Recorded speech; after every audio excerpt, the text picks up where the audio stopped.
This is my son David. He is 10 years old and he was in the finals in his school at the Modern Woodmen of America speech contest.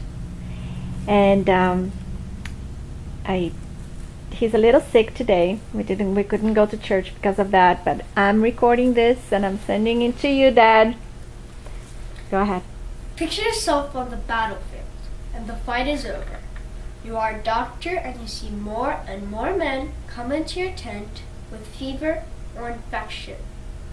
You have two choices: cut off a limb or let them die. For other patients, you have no choice.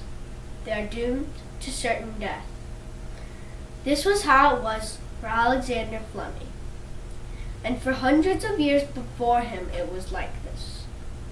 Alexander Fleming was a man who strived to help humanity.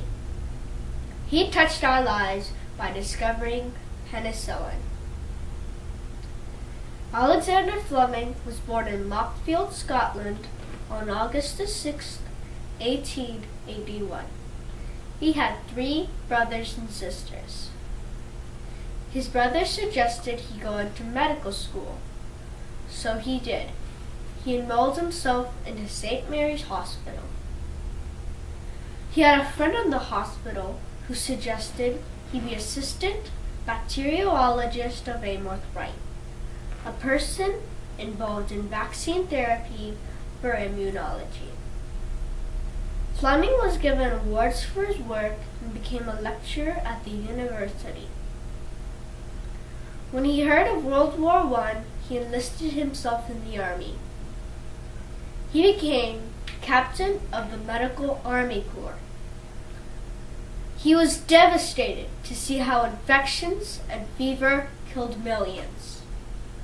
At that time, there were not many medicines.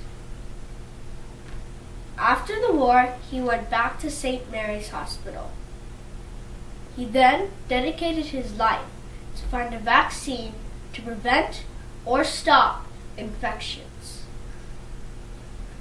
One day, when he came back from a vacation, he found mold growing on one of his culture dishes. He studied it and was surprised to see that it had destroyed all bacteria around it.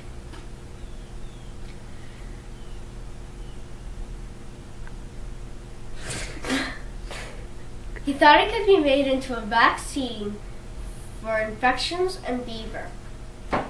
So he asked the school to help him develop the vaccine. But for a long time, no one wanted to help him. Finally, in 1940, Howard Florey accepted to help design the vaccine. He couldn't design it without knowing the properties of penicillin, so he hired Ernst Chain.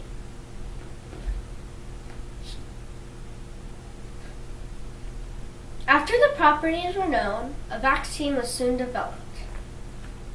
They tested it on the people in World War II with infections or fever. The vaccine showed good results. It was then passed on to the allies of the British. We might not have won the war if not for penicillin. Alexander Fleming passed away March 11, 1955. He was a great, respectable man. He dedicated his life to find a vaccine to prevent or stop infections, and has saved millions. I would like to be like him someday, to have an impact on people's lives. Thank you. Right.